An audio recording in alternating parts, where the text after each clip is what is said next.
Good morning everyone. आज हम लोग आपके चैप्टर में टेक्स्ट बुक्स में चैप्टर नंबर 11 सच्चा बालक पार्ट नंबर 1 पेज नंबर 75 उसको देखेंगे, पढ़ेंगे और समझेंगे। लेसन का नाम है सच्चा बालक। अब ये लेसन का सबसे पहले मोरल देखते हैं।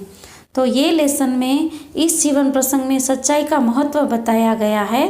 जीवन में चाहे कितनी भी मुश्किलें आएं, लेकिन जो मनुष्य अपने आदर्श को नहीं छोड़ता वही महान बनता है।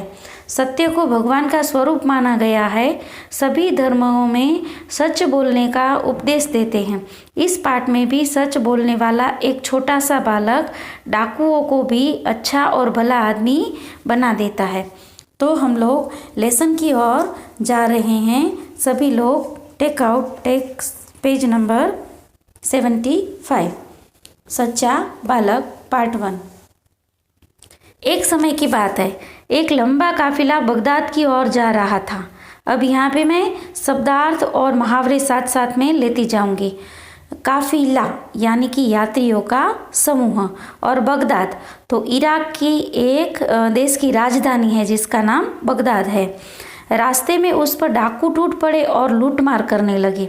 लूटमार करना यानी छीन लेना, जपटी करना, एक दूसरे की चीज़ है वह छीनते जा रहे थे, उसको लूटमार करना बोलते हैं। और टूट पड़ना यानी मुहावरा है, हमला कर देना। इस काफिले में एक 9 वर्ष का बालक था। वह एक और चुपचाप खड़ा होकर इस लूटमार को देख रहा था। डाकू की नज़र उस लड़के पर पड़ी। लड़के के पास आकर वह डाकू कड़क कर बोला। कड़क कर यानी एकदम कठोरता पूर्वक का व्यवहार किया, एकदम कठोरता से बोला। क्या बोलता है? तेरे पास भी कुछ है? लड़का बोलता है, हाँ मेरे पास 40 असरफियाँ हैं।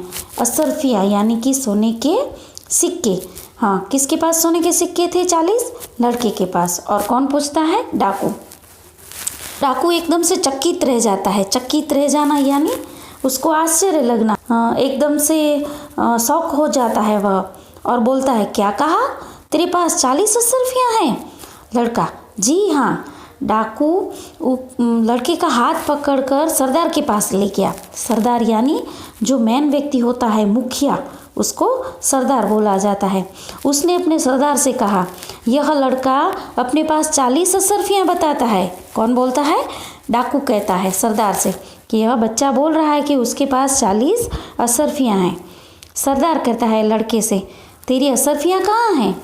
लड़के ने अपनी सदरी को फाड़कर उसमें छुपी असरफियाँ निकाली। सदरी यानी एक प्रकार का जैकेट होता है, जो शर्ट के अंदर, स्वेटर या बहुत सारी चीज़ के अंदर पॉकेट होता है ना, उसको जैकेट बोला जाता है। और फाड़कर क्या करता है बच्चा? उसमें से असरफियाँ निकालता है। उसने सरदार के सामने रखते हुए कहा, यह देखो। कौन कहता है? लड़का कहता है। सदरी फाड़कर 40 असरफियाँ निकालता है और सरदार को दिखाता है और बोलता है कि यह देखो। सरदार है आश्चर्य से बोलता है। आश्चर्य यानी उसको अचरज और हैरान होता है वह देखकर। लड़के, असरफियों को इस प्रकार से रखने का उपाय तुम्हें किसने बताया?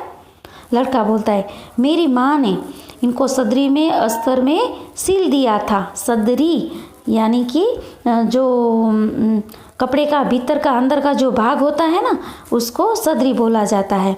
और उसमें अस्तर यानी कि कपड़े का जो अंदर का तह तक का सिला हुआ जो भाग होता है उसको अस्तर बोला जाता है।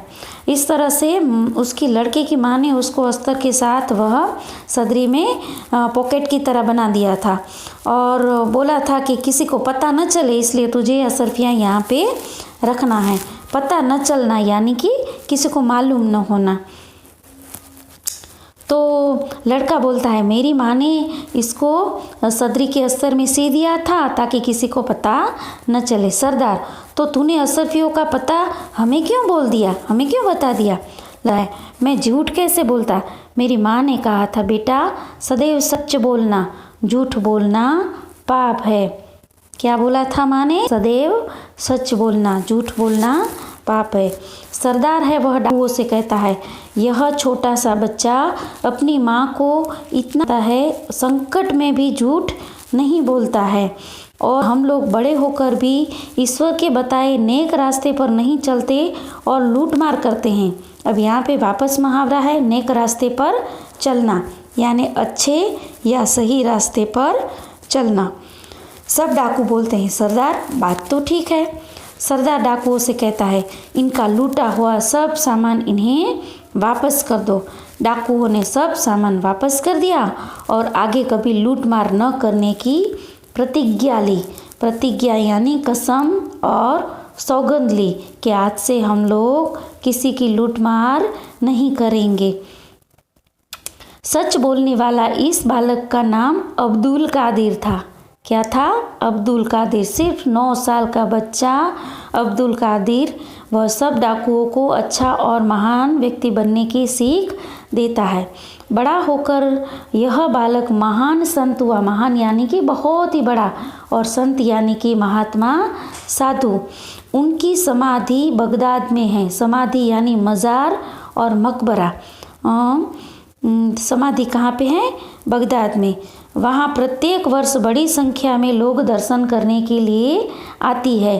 पीर यानी कि बहुत बड़े संत बने और महात्मा बने, और उनकी समाधि और मकबरा कहाँ पे देखने को मिलता है आज भी? यस, बगदाद में। इस तरह से एक 9 साल के बच्चे ने, अब्दुल कादिर ने सभी बच्चों को, सभी सरदार को, सभी डाकुओं को लूटमार न करने की सीख दी और अच्छा बनने की सीख दी। तो सत्य को भगवान का स्वरूप माना गया है। सभी धर्म में सच बोलने वाले का महत्व बड़ा होता है।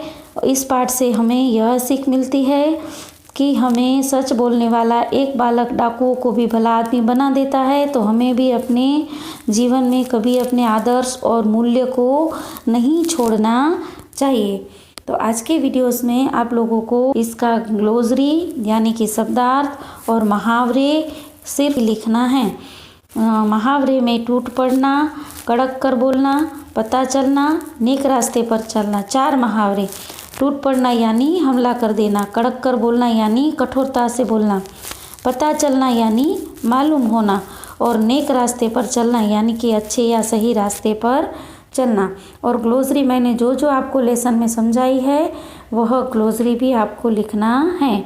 लेसन के स्टार्ट में सिर्फ ग्लोसरी और 4 मुहावरे ही लिखोगे। नेक्स्ट वीडियोज़ में हम लोग पेज नंबर 76 से मिलेंगे। तब तक सबको good bye, take your self.